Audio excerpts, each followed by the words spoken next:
بنی اسرائیل میں کچھ لوگ مالدار بھی تھے، جن میں ایک قارون بھی تھا۔ ان قارون کان من قوم موسیٰ، فرمایا قارون موسیٰ کی قوم میں سے تھا۔ اللہ نے اس کو بہت زیادہ دولت دی تھی۔ وآتیناہ من الکنوز ما ان مفاتحہ لتنوء بالعصبۃ اولی القوہ، اس کو اللہ نے خزانے جو دیے تھے اتنے دیے تھے کہ خزانوں کی چابیاں جانور لاد کے چلا کرتے تھے۔ پہلے زمانے میں بینک تو ہوتے نہیں تھے نا، تو ہر آدمی نے اپنے خزانوں کے لیے خود ہی جگہ بنائی ہوئی ہوتی تھی۔ اور اس زمانے میں خزانہ کرنسی کو نہیں کہتے تھے، کرنسی کی صورت میں نہیں، یہ تو کاغذ کے نوٹ ہیں۔ جب حکومت کہتے کہ کل عدم، تو یہ 5,000 کا نوٹ چائے میں ڈبو کے کھانے کے کام بھی نہیں آئے گا، اس سے اچھا وہ پاپا ہوگا جو گھر میں رکھا ہوا ہے۔ یہ تو ایک فرضی چیز ہے نا۔ سونے اور چاندی کے سکے وہ ہوتے تھے اصل خزانہ۔ تو اس کی جو خزانے تھے اس کی چابیاں کیا ہوتی تھیں، ایک جماعت لے کے چلا کرتی تھی، اتنے بڑے بڑی چابیاں اس کی۔ جی بھائی، اچھا۔ وآتیناہ من الکنوز ما ان مفاتحہ لتنوء بالعصبۃ اولی القوہ، تو نتیجہ کیا نکلا کہ جب دولت آتی ہے تو شہرت بھی ہوتی ہے، اور خادم بھی ہوتے ہیں، پھر جہاں چلتے ہیں تو اکیلے تو چلتے نہیں ہیں، دائیں بائیں پروٹوکول بھی ہوتا ہے۔ تو قارون کو یہ عزت ہضم نہیں ہوئی۔ دیکھو بہت کم لوگوں کو پیسہ راس آتا ہے، اور عزت بھی بہت کم لوگوں کو راس آتی ہے۔ عزت ملتی ہے تو اپنی اوقات انسان بھول جاتا ہے، پیسہ ملتا ہے تو اپنی اوقات بھول جاتا ہے۔ تو قارون بھی کیا ہوا، جب پیسہ آیا تو اوقات بھول گیا۔ تو جو قارون کی قوم میں نیک لوگ تھے انہوں نے قارون سے کہا لا تفرح ان اللہ لا يحب الفرحین، اتراؤ مت، اللہ اترانے والے کو پسند نہیں کرتا۔ تواضع کرو، بھئی یہ کس کی دین ہے؟ اللہ کی۔ تو قارون سے کہا کہ لا تفرح، اترا مت، ان اللہ لا يحب الفرحین وابتغ فیما آتاک اللہ الدار الآخرہ۔ ہر پیسے والے کو یہ حکم ہے جو قارون کو دیا جا رہا ہے کہ اللہ نے تجھے جو نعمتیں دی ہیں اس سے آخرت کی فکر بھی کر، کیونکہ پیسے سے جیسے دنیا کے مزے حاصل ہوتے ہیں آخرت کے مزے بھی پیسے سے حاصل ہو سکتے ہیں۔ سارا دنیا پہ ہی لگا رہا ہے، آخرت کے لیے بھی تو کوئی ڈپازٹ کر۔ بھائی اللہ نے آپ کو اتنا پیسہ دیا ہے، اتنے نوکر چاکر سب، تو کچھ حصہ آخرت کے لیے بھی تو رکھو کہ میرے گناہوں کی معافی میں وہ کام آئے۔ آخرت کے لیے تو کچھ کر ہی نہیں رہا۔ اور وَلَا تَنْسَ نَصِيبَكَ مِنَ الدُّنْيَا، اور اے قارون یہ مت بھول کہ تو نے دنیا میں رہنا کتنا ہے۔ جتنا دنیا میں حصہ ہے نا اس کو بھولنا نہیں ہے، وہ بہت تھوڑا سا ہے۔ دولت تو ہے اتنی مگر عمر لمبی۔ بھائی آپ ارب پتی بن سکتے ہو، پوری دنیا کی دولت خرید سکتے ہو، مگر عمریں 60-70 سال سے اوپر تجاوز نہیں کرتی۔ تو کھا تھوڑی سکتے ہو اتنا، کھا تو اتنا ہی، پیٹ بھی اتنا ہی ہے، روٹی بھی 2 ہی کھا سکو۔ اب ایک آدمی کے پاس کروڑوں روپے آ گئے تو کیا کھائے گا وہ؟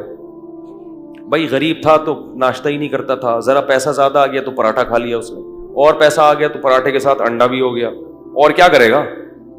بریڈ کھا لے گا، اور کیا کر لے گا؟ بھائی پیٹ تھوڑی بڑا ہو رہا ہے۔ تو ایک حد ہے، اس سے آگے نہیں ہو سکتا۔ تو کہا کہ دنیا میں کتنا رہنا ہے اس کو بھول مت، تو تیری دولت سے ایسا لگ رہا ہے کہ تو ہمیشہ یہاں رہنے کے لیے آیا ہے۔ کتنی اچھی نصیحت تھی، ذرا سی بھی سینس ہوتی تو فوراً مان لیتا۔ اور ایک بات یہ بھی کی، احسن کما احسن اللہ الیک، جیسے اللہ نے تجھ پر احسان کیا ہے تو بھی اللہ کی مخلوق پر احسان۔ تیرے پاس اتنا ہے، یہاں لوگوں کو کھانے کی روٹی نہیں، بنی اسرائیل پہ ظلم ہو رہا ہے، تو بھی کیا کر، اپنی قوم کے لوگوں پہ خرچ کر، آخرت بنا اس سے، آخرت۔ تو جواب میں کیا کہتا ہے؟ وَأَحْسِن كَمَا أَحْسَنَ اللَّهُ إِلَيْكَ إِنَّ اللَّهَ يُحِبُّ الْمُحْسِنِينَ۔ تو جواب میں کہتا ہے إِنَّمَا أُوتِيتُهُ عَلَىٰ عِلْمٍ عِندِي، یہ میں نے اپنی مہارت اور اپنی محنت سے کمایا ہے۔ مجھے اللہ نے, میرے پاس دماغ کیسا ہے, خاص دماغ ہے, اس دماغ کو لڑا کے میں نے کیا کیا ہے, تو میں نے کمایا. جو غریب ہے وہ اپنی مرضی سے غریب ہے, میں نے تھوڑی کہا کسی کو غریب بنو. آج مالدار آدمی یہ بات زبان سے کہتا نہیں ہے مگر دل میں ہوتی ہے یہ کہ بھائی وہ نہیں, میں نے ایکچولی وہ ہے محنت نہیں کر سکے, میں نے تو اتنی محنت کی ہے, میں تو ایسا دماغ لڑایا ہے, تو میں اپنا پیسہ کسی اور کو کیوں دوں. حالانکہ محنت بہت لوگ کرتے ہیں, ملتا ہر ایک کو. اگر محنت میں ملتا تو مزدور سب سے مالدار ہوتے ہیں. سب سے زیادہ محنتی کون ہوتے ہیں؟ گڑھا کھودنے والے. اور اگر ذہانت میں ملتا تو بے وقوف تو بےچارے بھوکے مر جاتے. میں نے اپنی زندگی میں زیادہ تر, سب کی بات نہیں کر رہا, زیادہ تر بے وقوفوں کے پاس پیسہ دیکھا ہے. سب نہیں, بہت ذہین لوگوں کے پاس بھی ہوتا ہے, لیکن زیادہ تر کس کے پاس ہوتا ہے؟ امام شافعی نے اسی لیے تو کہا لو کان بالحیل الغنا لوجدتنی بنجوم اقطار السماء تعلقی لیکن من رزق الحجا حرم الغنا ضدان مفترقان ای تفرقی. کہتے ہیں جس, ایسا لگتا ہے, امام شافعی کہتے ہیں جس کو اللہ نے عقل دی ہے اس سے رزق چھین لیا. ٹھیک ہے, جس کے پاس دماغ ہے اس کے پاس اکثر جیبیں بیچارے کی خالی ہوتی. ضدان مفترقان, کہتے ہیں ایسا لگتا ہے یہ دونوں ایک دوسرے کی بالکل اپوزٹ ہیں, جمع ہی نہیں ہو سکتے. ہوتے ہیں لیکن ایک شاعری میں تو تھوڑا مبالغہ کیا جاتا ہے نا کسی بات کو بتانے کے لیے. آگے کہتے ہیں لیکن مل رزق لو کان بالحیل الغنا لوجدتنی, اگر ہیلے سے محنت سے پیسہ مل جاتا تو مجھے دیکھتے بنجوم اقطار السماء تعلقی, آسمان کے ستاروں پہ پہنچا ہوا ہوتا. یعنی ایک لوگوں کی ایک حالت بیان کر رہے ہیں. آگے بتاتے ہیں کہ پیسہ ملتا ہے قسمت سے. اس کو ایک شعر میں بڑے پیارے انداز سے سمجھایا. فرمایا اذا سمعت بان محروما اتا, اذا سمعت بان مشدودا حوا عودا فاثمر في يديه فصدقي واذا سمعت بان محروما اتى ماء ليشربه فغاض فصدقي. بڑا ٹائٹ شعر ہے. کہتے جب تم سنو کہ ایک خوش قسمت آدمی تھا, کوئی اسباب نہیں, اس کے پاس کوئی وسائل نہیں, لیکن اس نے کیا ایک ٹہنی پکڑی اور ٹہنی نے اس کے ہاتھ میں پھل دینا شروع کر دیے, تو تصدیق کر دیا کرو خوش قسمتوں کے ساتھ ایسا ہوتا ہے. ان کو پودے لگانے کی ضرورت, کھیتی باڑی کی ضرورت نہیں ہوتی, وہ جس کام میں ہاتھ ڈالیں وہ پھل دینا, وہ ٹہنیاں ان کے ہاتھوں میں پھل دیتی ہیں. اور کہا کہ وَإِذَا سَمِعْتَ بِأَنَّ مَحْرُومًا أَتَى مَاءً لِيَشْرَبَهُ فَغَاضَ فَصَدِّقِي.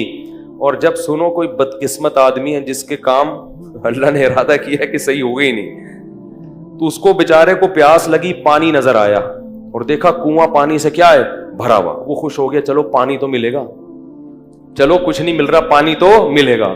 وہ کنویں کے قریب آیا اور پانی اس کو دیکھ کے نیچے ہو گیا. انہوں نے کہا فحققی, اس کی بھی تصدیق کر دیا کرو, بدقسمتوں کے ساتھ ایسا ہوتا ہے. سارے اسباب ہوتے ہیں لیکن ان کو نہیں ملتا. تو یہ سب کس کی دین ہے بھائی؟ اللہ کی. یبسط الرزق لمن یشاء, جس کے لیے چاہتا ہے رزق کے دروازے کھول دیتا ہے. ویقبض, جس کے لیے چاہتا ہے دروازے بند کر دیتا ہے. جس کو رزق کثرت سے دیتا ہے اس کو بھی آزماتا ہے, اور جس پہ رزق کے دروازے تنگ کرتا ہے اس کو بھی آزماتا ہے.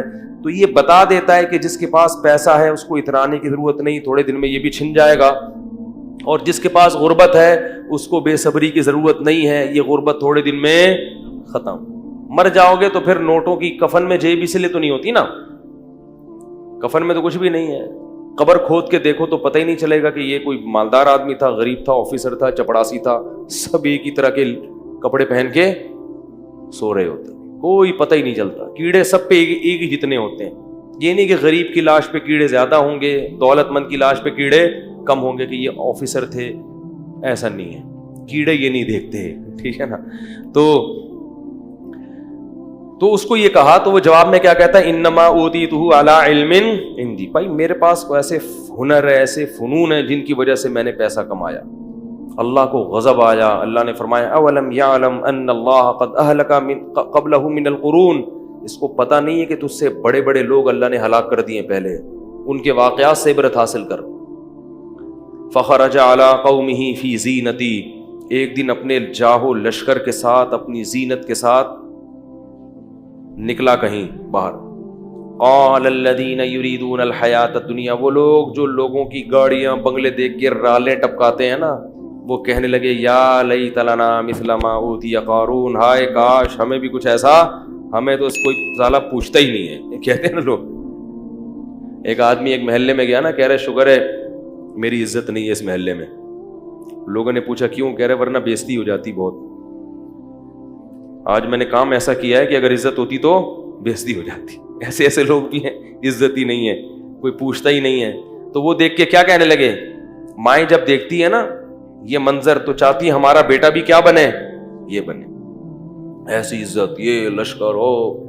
تو اللہ فرماتے ہیں قال الذین اوتوا العلم، جن کو اللہ نے علم دیا تھا نا، انہوں نے کیا کہا، جو علماء تھے، ویلکم، تم تباہ ہو جاؤ. اپنی قوم سے کہہ رہے ہیں ناس ہو تمہارا، ثواب اللہ خیر لمن آمن وعمل صالحا، اللہ نیک لوگوں کو جو آخرت میں بدلہ دے گا وہ اس سے کئی گنا بہتر ہے. اس پہ تو کبھی رشک نہیں آیا کہ یہ اتنی تہجد پڑھتا ہے، یہ اتنی تلاوت کرتا ہے، یہ اتنے صدقات و خیرات کرتا ہے، یہ خیر کے تمام کام کر رہا ہے، آخرت میں کہاں ہو گئی ہے.